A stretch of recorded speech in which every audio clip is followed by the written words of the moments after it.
সম্প্রতি এক সেনা কর্মকর্তার বিরুদ্ধে রাজনৈতিক সংশ্লিষ্টতা সংক্রান্ত অভিযোগ উঠেছে। এরপর গত ১৭ জুলাই ওই সেনা কর্মকর্তাকে তার নিজ বাসস্থান রাজধানীর উত্তরা এলাকা থেকে আটক করে নেওয়া হয়েছে সেনা হেফাজতে।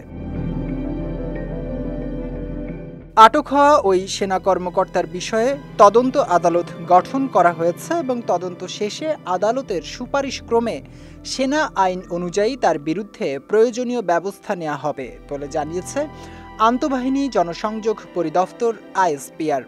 শুক্রবার এক সংবাদ বিজ্ঞপ্তিতে এই তথ্য জানায় আইএসপিআর।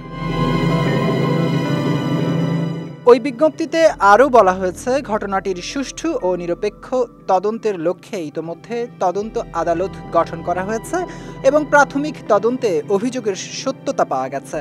পূর্ণ তদন্ত শেষ হওয়া সাপেক্ষে প্রাপ্ত তথ্য প্রমাণের ভিত্তিতে ওই সেনা কর্মকর্তার বিরুদ্ধে সেনাবাহিনীর প্রচলিত আইন ও বিধি অনুযায়ী যথাযথ শাস্তিমূলক ব্যবস্থা নেওয়া হবে।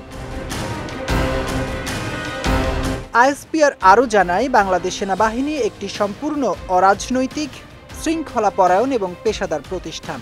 এই প্রতিষ্ঠানে রাজনৈতিক সংশ্লিষ্টতার কোনো সুযোগ নেই।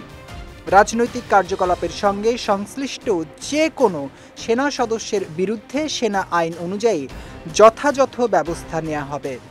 বাংলাদেশ সেনাবাহিনী তার সকল সদস্যের মধ্যে পেশাদারিত্ব, শৃঙ্খলা ও সাংবিধানিক দায়িত্ববোধ বজায় রাখার প্রতি সর্বদা প্রতিশ্রুতিবদ্ধ।